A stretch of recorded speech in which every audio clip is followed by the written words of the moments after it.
Okan ist als Person und als Teammitglied jemand mit viel Herz. Okan hat viel vorzuweisen. Qualität, Erfahrung, Leistung und die Verinnerlichung der deutschen und türkischen Kultur. Schön, eine taube Person mit Professur zu haben. Okan ist durch und durch eine wissenschaftliche Person mit einem klaren Profil.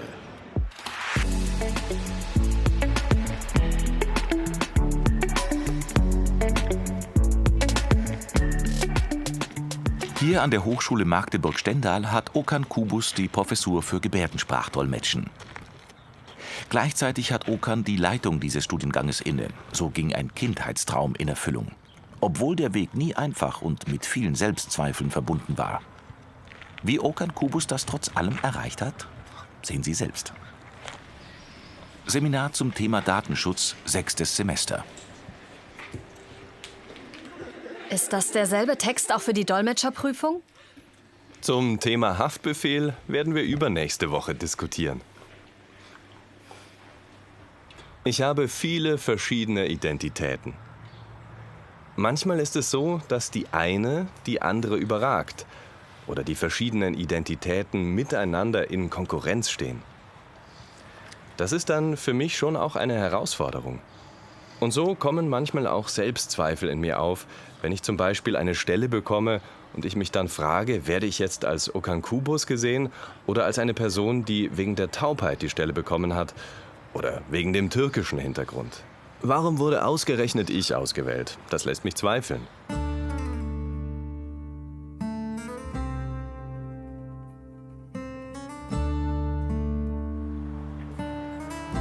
Und hier? Wie hast du mit den anderen kommuniziert?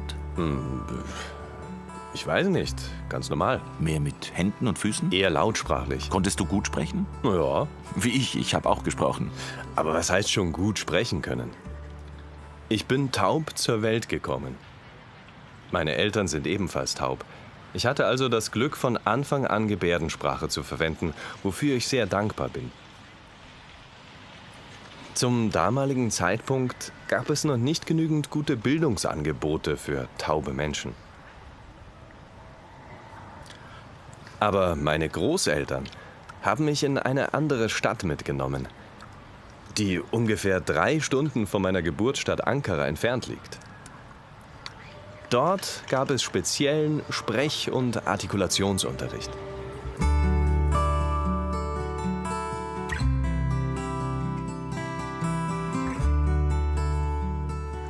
Mit meiner Masterarbeit habe ich angefangen, mich intensiver mit Gebärdensprachlinguistik zu befassen. So kam ich dankenswerterweise mit Professorin Dr. Annette Hohenberger in Kontakt. Ich bin ihr dankbar, denn mich hat das Thema unheimlich gefesselt und ich wollte mehr wissen.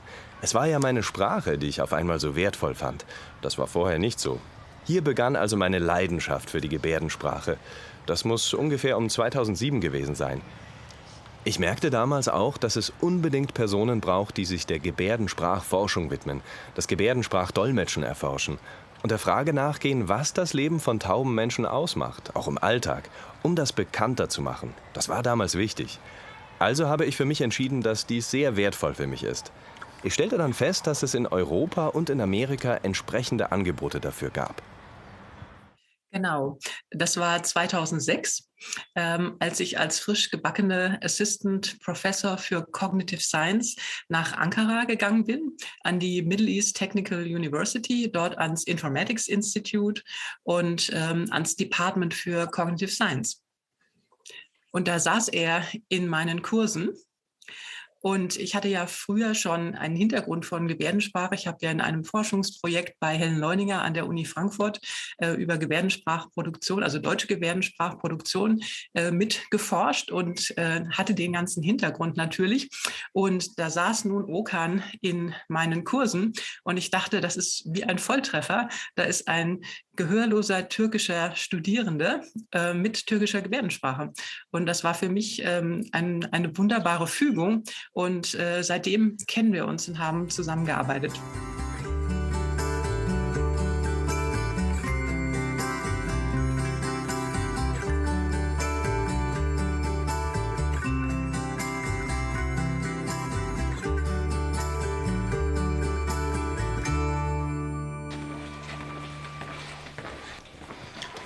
Hier ist also mein Büro. Hier arbeite ich. Prima.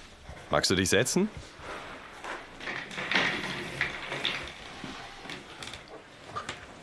Mit welchem Thema hast du dich bei deiner Doktorarbeit befasst?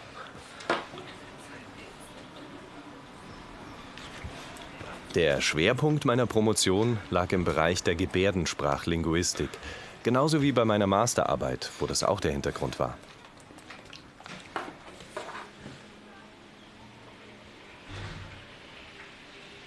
Was hast du herausgefunden? Es ging um Beschreibungen und Erklärungen von Personen in Nebensätzen. Das war mein Thema. Es war interessant, das zu untersuchen. Promoviert habe ich mit Fokus türkische Gebärdensprache. Danach interessierte mich, wie es in der deutschen Gebärdensprache aussieht. Und so befasste ich mich mit dem DGS-Korpus. Und wie war die Zusammenarbeit mit Christian Rathmann? Er war ja quasi dein Doktorvater.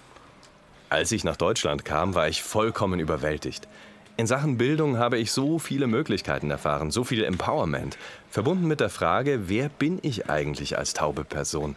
Ich habe all diese vielen Möglichkeiten bekommen. Was ich heute bin, verdanke ich ihm.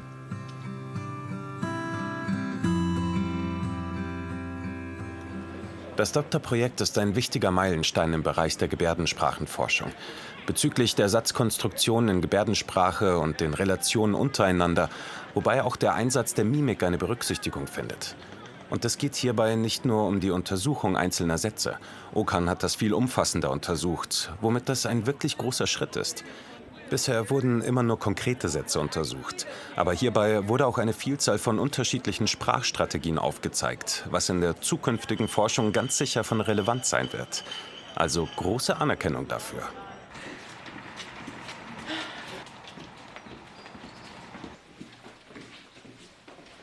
Seminar zu Deaf Studies, 2. Semester. Also in der 11. Sitzung, unter der 11. Sitzung finden Sie alle 6 Folgen und ich zeige jetzt nur den 6. Teil, also zur Anerkennung der deutschen Gebärdensprache. Die Studierenden haben einen Zeitstrahl für historische Ereignisse erarbeitet. Ich habe schon eine gewisse Leidenschaft für Computer, deshalb passt das auch ganz gut. Zudem bilden die Studierenden eine neue Generation, die mit der Technik sehr bewandert ist. Ich lerne also auch viel von ihnen. Was dieses Schaubild betrifft, so habe ich am Anfang die Studierenden gefragt, mit welchem Programm sie arbeiten wollen. Ich habe ihnen verschiedene Programme zur Verfügung gestellt. Nach einigen Überlegungen haben sie sich dann für diese Methode entschieden. So haben wir das gemeinsam abgemacht. Und sie verwenden seitdem diese Zeitlinie im Hinblick auf Deaf Studies und die Geschichte tauber Menschen und der Gebärdensprache. Wir haben das jetzt mal mit Schließung von Gehörlosenschulen betitelt. Hingegen hat Bossong, das war der Vorsitzende der Rheinischen Taubstummenbundes, hat darauf geantwortet, dass halt aber auch die ganzen Gehörlosenschulen, an denen halt gar keine Lautsprache genutzt wird, auch polizeilich geschlossen werden. Okay, dann vielen Dank. Ich glaube, in diesem Text gibt es auf jeden Fall auch noch viele Informationen, die Sie für die Zeitlinie herausziehen können. Das ist wirklich ein guter Text.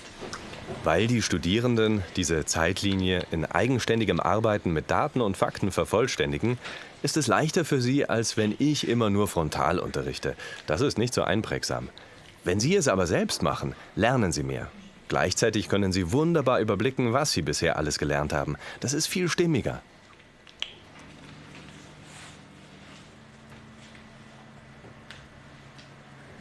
Jens Hessmann war vorher Professor für den Studiengang Gebärdensprachdolmetschen. Mittlerweile ist er aber in Rente. Ich wollte nicht, dass mit meinem Weggang der Studiengang zusammenbricht, sondern dass es gut weiterläuft. Deshalb war die Nachfolge wichtig. In dieser Zeit ermutigte mich Jens, hier eine Lehrtätigkeit zu übernehmen. Er sagte, komm und unterrichte. Ich sollte hierher kommen und unterrichten? Auf keinen Fall. Ich sagte nein. Er gab nicht nach. Also war ich dann bereit, habe einen Lehrauftrag bekommen und pendelte nach Magdeburg. Mein Eindruck war, Okan passt. Allerdings war ich für die Auswahl nicht zuständig. Die Anstellung für eine Professur ist sehr kompliziert. Für das Berufungsverfahren muss erst einmal eine Kommission gebildet werden. Es muss ausgeschrieben werden. Dann gibt es die Bewerbung mit allen Unterlagen, die geprüft werden müssen. Es gibt ein Vorstellungsgespräch, eine Probevorlesung. Das alles muss geprüft und diskutiert werden. Es gibt Gutachten. Das zieht sich in die Länge und kann 1 bis 2 Jahre und sogar bis zu 3 Jahre dauern. Für mich war klar, ich wollte Okan. Als dann die Ausschreibung kam, dachte ich, mal schauen. Zu der Zeit gab es viele Ausschreibungen. Also habe ich mich hier und dort beworben. Nun musste eine Entscheidung getroffen werden, also wurde wieder diskutiert und verhandelt. Ich probierte es erst einmal mit der Stelle für die Vertretungsprofessur. Nach einer gewissen Zeit merkte ich, dass es für mich gut passt. Ich verstand mich gut mit dem Kollegium. Auch beim Unterrichten hatte ich viel Spaß. Na klar war die Tätigkeit auch mit vielen Anforderungen verbunden, aber ich hatte das Gefühl, dass ich dennoch meine Energie immer wieder auftanken konnte. Also habe ich das für mich angenommen und dachte, warum nicht? Ich nehme gerne die Herausforderung an. Okan Kubus hat ganz viele Stärken. Was ich bei ihm jetzt betonen würde, wäre, dass er einerseits die Gehörlosenkultur an die Hochschule bringt, weil er ein gehörloser Professor ist, der erste an der Hochschule Magdeburg-Stendal. Er ist vielfältig in seiner wissenschaftlichen Ausrichtung und vor allen Dingen betont er die Internationalität, die noch zusätzlich als Bonus gewissermaßen mit dazukommt.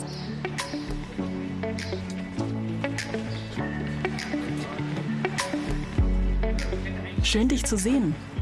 Ja, geht's dir gut? Ja, gut. Und selbst? Ja. Ich glaube, es ist okay, wenn ich hier sitze. Selbstverständlich. Heute ist der Montag. Mal schauen, wie es wird. Ich glaube, es ist okay, wenn ich ihm so gegenüber sitze zum Austausch. Hallo, schön dich zu sehen. Geht's dir gut? Ja, alles gut. Freut mich. Setz dich doch. Freue mich, setz dich. Ja, danke schön. Genau, und was ich gerne mit dir besprechen wollte, ist das DGS-Angebot, was wir im Bachelor Soziale Arbeit haben. Die Studierenden fragen das ja sehr stark nach und haben großes Interesse daran. Und ich denke, in den Leitungstreffen, da können wir das Thema auch platzieren, uns noch mal besprechen, wie da Möglichkeiten geschaffen werden können, das anders aufzuteilen, dass man dann auch Fachauswahlmodule treffen könnte. Ich erlebe Okan viel, wir lächeln uns an, wir können natürlich, wenn Dolmetscherinnen dabei sind, miteinander sprechen. Aber was ich mir wünschen würde, wäre selbst einfach sozusagen mehr Gebärdensprache zu lernen, um mich unmittelbarer mit ihm austauschen zu können. Ja, das was tatsächlich zu kurz kommt, sind die Gespräche auf dem Flur. Du hast selber mal hier Gebärdensprachdolmetschen studiert. Du kennst noch die Zeit von damals und erlebst jetzt, wie mit Okan eine taube Person die Professur innehat. Hat sich damit zu früher etwas verändert? Extrem. Ich habe viel Neues dazugelernt. Mit Okan ist es, normalerweise geht man zum Dolmetscheinsatz und man hat dann eine ganz andere Kundenbeziehung und Zusammenarbeit. Mit Okan findet mehr Zusammenarbeit statt. Wenn wir zu zweit als dolmetschende Okan gegenüber sitzen, sind wir wie ein Dreierteam.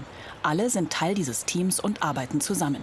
Die aktive Person dolmetscht, aber die passive Person ist auch dabei und unterstützt. Währenddessen gibt es auch Feedbacks oder Kommentare von Okan. Es ist eine durchgehende Zusammenarbeit im Dreierteam. Der Vorteil ist auch, dass wir nach dem Einsatz nicht einfach Tschüss sagen und gehen. Hier gibt es dann nochmal die Chance und die Zeit, sich über die DGS oder über notwendige veränderte Strategien auszutauschen, was gut oder nicht so gut war. Die Auswertungen sind unheimlich wertvoll.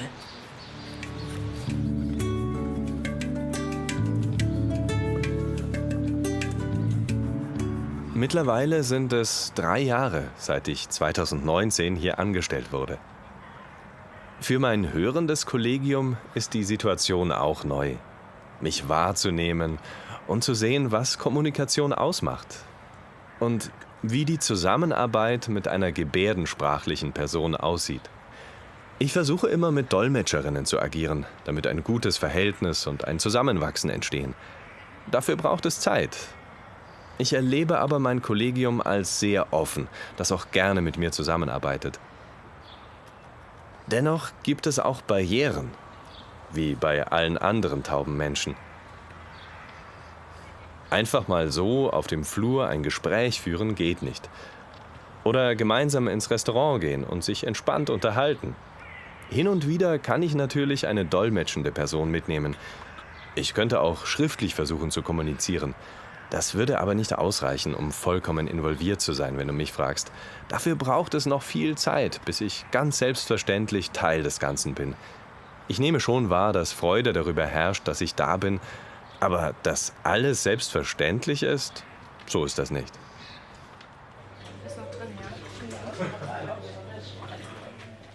Ich kann mit Gebärden bestellen, oder? Ein Kaffee. Ein Kaffee mit Milch? Ja. Und Zucker? Nein, ohne Zucker. Das hat ja mit Gebärden gut geklappt. 2 Euro. Dankeschön. Hier im Studentencafé kann die eine oder andere Person gebärden. Hier herrscht also Respekt vor anderen Kolleginnen und Kollegen.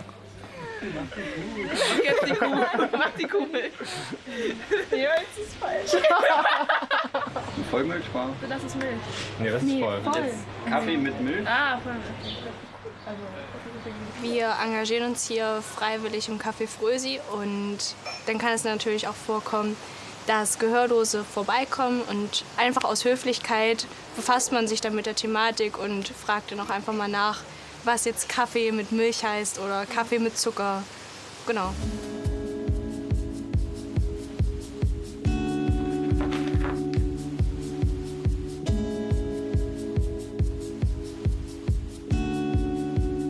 Merkwürdig. Da ist etwas zwischen dem Mann und der Frau. Diese Figur ist ungewöhnlich. Warum? Es stellt sich die Frage, warum bin ich so anders? Das hängt mit verschiedenen Sachen zusammen. Mit Taubsein, nicht deutsch sein, Gender und so weiter. Wenn ich in einer Situation mit anderen bin, habe ich das Gefühl, alle sind gleich, nur ich bin anders. Ich frage mich, passe ich hierher? Naja, ich setze mich einfach mal dazu.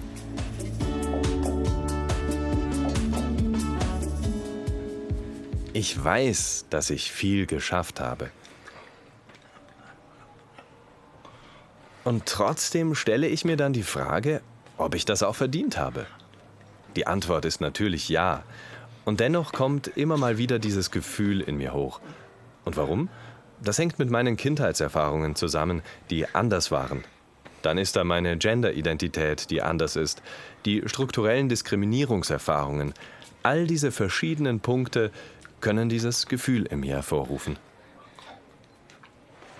Du hattest mir ja in deiner E-Mail geschrieben, dass ich für dich bitte kein Pronomen, also er oder sie, verwenden soll. Warum ist das für dich wichtig? Das ist zwar für eine Professur nicht üblich, aber ich wünsche mir Respekt vor meiner Gender-Identität. Natürlich ist das noch nicht überall so verbreitet, aber egal. Ich zeige mich, wie ich bin.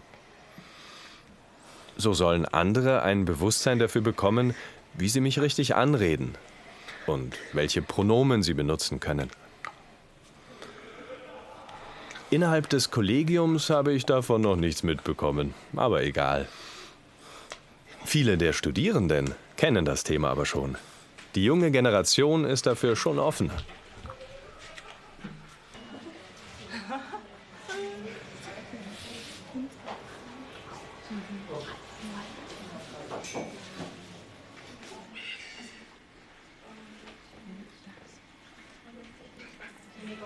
Falco Neuhäusel ist ein langjähriger Mitarbeiter an der Hochschule. Wenn du so die letzten Jahre zurückblickst, was hat sich seit dem Zeitpunkt, als die Leitung des Studienganges eine taube Person übernommen hat, für dich verändert? Damals hatte ich den Traum, dass irgendwann mal die Verantwortung und Leitung eine gehörlose Person übernimmt. Vor 3 Jahren war es dann soweit. Für mich war das etwas ganz Besonderes. Ich weiß gar nicht, wie ich es beschreiben soll. Da war dann auf einmal eine Person da, die eine ganz andere Verbindung hat und im Team mitarbeiten kann. Die Kommunikation läuft wunderbar. Das liegt einfach an der Person und der vollständigen Gebärdensprache. Vorher war das anders. Da war es eine hörende Person und die Verbindung war anders. Jetzt bin ich mehr mit drin. Ich kann den Unterricht und andere Themen mit Okan viel intensiver zusammen erarbeiten. Das ist sehr schön. Das Thema des Unterrichts heißt Praxis des Dolmetschens. Es geht also darum, wie Texte aus Deutsch in deutsche Gebärdensprache gedolmetscht werden. Es sind 2 Dozierende, gehörlos und hörend, die hier im 4. Semester unterrichten. Da heißt es Vorsorgeuntersuchung. Wie könnte das in DGS aussehen, ja? Vorsorge, Medizin. Nein, Untersuchung. Vorsorge kann inkorporiert werden. Also so, Vorsorge. Das Vor muss nicht explizit gebärdet werden.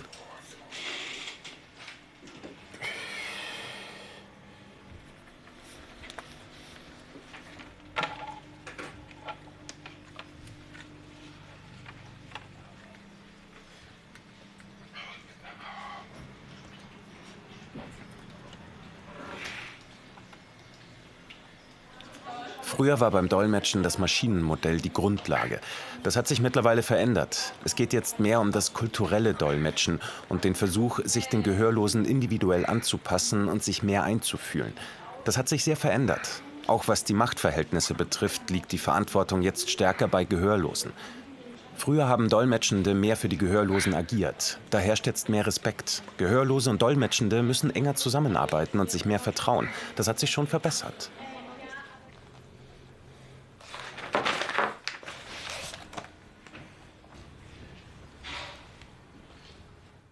Hallo. Hallo. Grüß dich. Wie geht's dir? Gut, danke. Mir geht's auch gut. Lange nicht mehr gesehen. Läuft alles gut? Ja, stimmt. Ich freue mich, dich endlich wiederzusehen. Es läuft gut. Du weißt ja, ich war viel mit meiner Arbeit im Ministerium und der Promotion beschäftigt. Dazu unterrichte ich noch Masterstudierende an der Uni. Mein Kopf war voll, aber jetzt sind Ferien und ich habe Ruhe.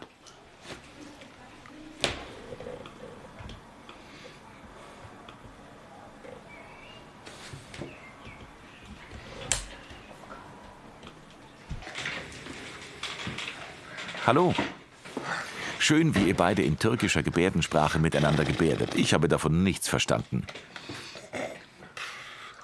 Was ich aber gesehen habe, ist, dass Okan deine Doktorarbeit betreut. Ja. Okan betreut und berät dich also bei deiner Doktorarbeit. Wie fühlt es sich für dich an, dass Okan taub ist? Ist das gut, oder?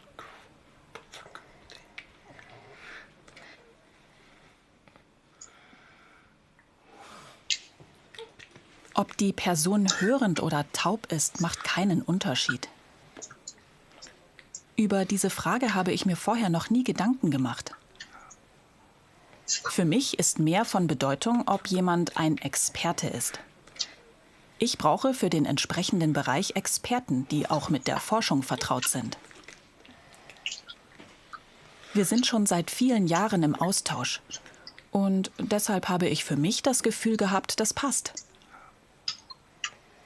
Auch die zweite Betreuerin, die mitbekommt, wie Okan und ich uns fachlich austauschen, ist davon sehr angetan. Ich bin also wirklich zufrieden.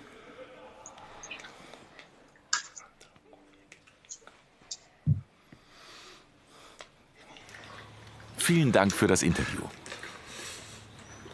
Und noch viel Erfolg bei der Doktorarbeit. Danke. Tschüss. Tschüss. Danke. Mensch, das hast du ja toll gemacht mit dem Dolmetschen. Man sieht also, wie gut Okan als taube, dolmetschende Person ausgebildet ist. Danke. Professorin Martje Hansen ist Gebärdensprachlinguistin und erst seit April hier angestellt. Sie ist hörend, damit also in der Minderheit. Und dazu will ich Sie befragen. Hallo. Hallo. Sie sind hier die einzige Hörende. Wie fühlt sich das an? Schwierig. Deshalb bin ich froh, wenn Dolmetscherinnen dabei sind. Das macht es einfacher, wenn zum Beispiel Teamsitzungen sind. Hier bekommen wir viele Informationen. Es wird rege diskutiert und die tauben Kollegen gebärden sehr schnell. Da verpasse ich schon mal etwas und verliere den Anschluss. Deshalb brauche ich Dolmetscherinnen. Aber es gibt zwei, deshalb ist es okay.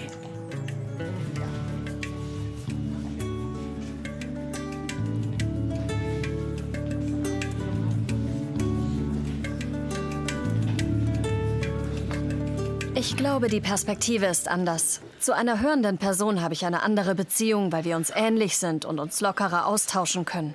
Ich weiß noch, wie es damals im 2. Semester war, als Corona herrschte. Ich war krank und konnte noch nicht so gut DGS. Da war es viel einfacher, mich lautsprachlich auszutauschen. Die Vorstellung, es wäre damals eine taube Person anstelle des hörenden Professors gewesen, ich hätte mich mehr zurückgehalten. Mittlerweile bin ich in der DGS sicher und kann gut kommunizieren. Ich glaube, es geht um das Bewusstsein und nicht darum, ob die Person taub oder hörend ist. Es ist schön, dass eine taube Person die Professur hat.